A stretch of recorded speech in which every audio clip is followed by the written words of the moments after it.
Hey everyone, welcome to Keto and Crime. Today I've got a cheery little story for you, I guess depending on your point of view, that ties into our Third Reich uh, investigation study, but it is a happy story from the German invasion of the Soviet Union, known as Operation Barbarossa, and a very brave woman that fought for the Soviets. And her name was Maria Otokabraska.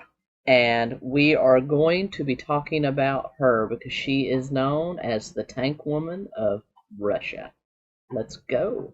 If I mispronounce that, any of my Russian, Ukrainian, Belarusian, any of my Slavic viewers out there, if I badly butchered that name, please let me know because I listened to several people pronounce it. I studied some linguistic breakdowns of it. I hope I got it right.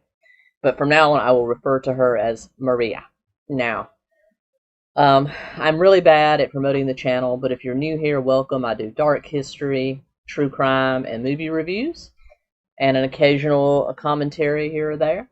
If you want to support the channel, you can do that down below, but let's dive into Maria's story.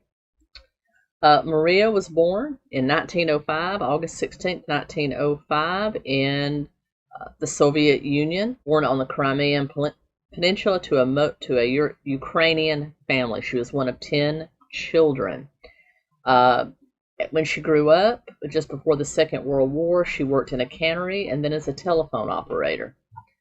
In 1925, she married a Soviet Army officer named Iya, and from there, she became she was already very mechanical because of her work in the cannery. She ran some machinery.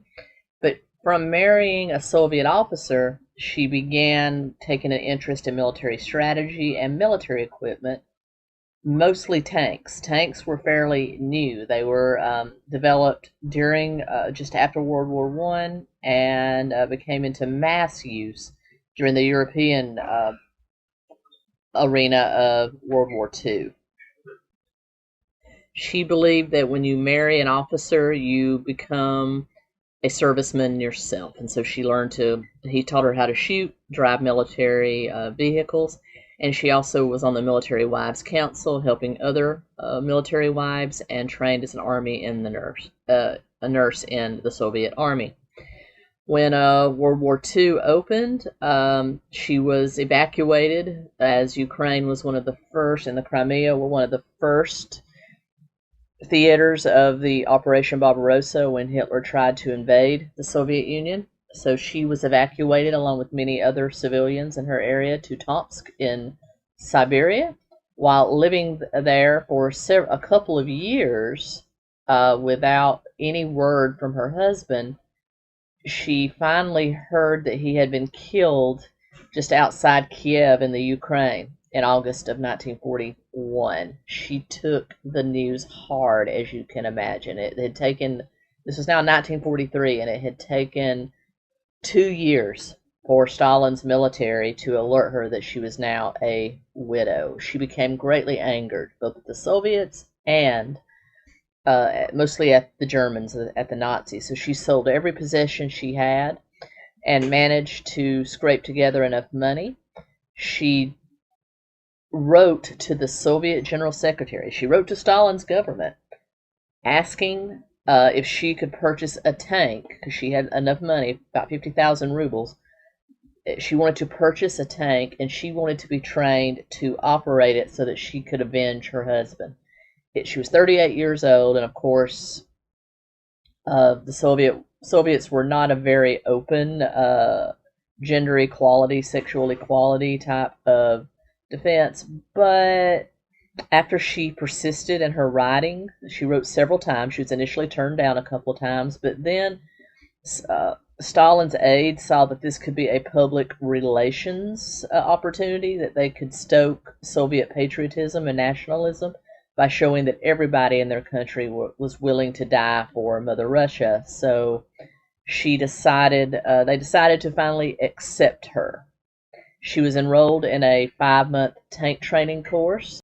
She was assigned to the 26th Guards Tank Brigade, and as a mechanic and a driver. Many of her fellow tank crew saw her this as a publicity stunt and didn't regard her very well until she proved herself in battle.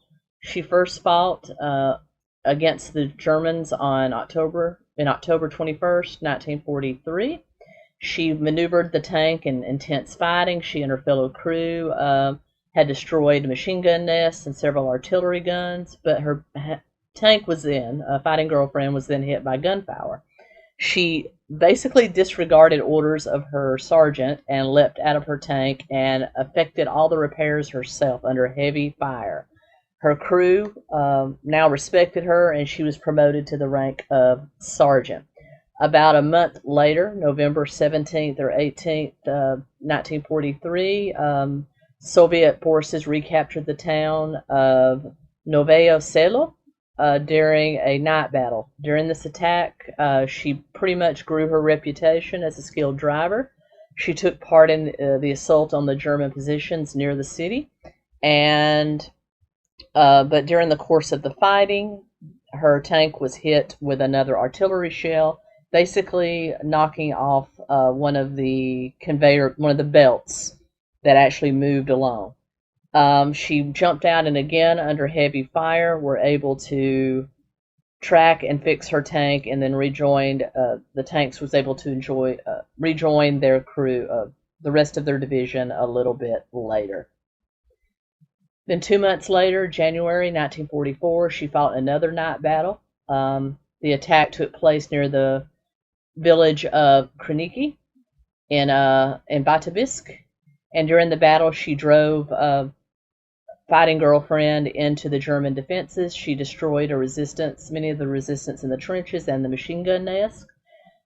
She was also able to destroy a German self-prepared gun, but unfortunately, fighting girlfriend was then hit by a German anti-tank shell, again in the tracks, and was immobilized. Again, she got out to do the repairs, but amid the fighting, she was actually hit with small arms and artillery fire.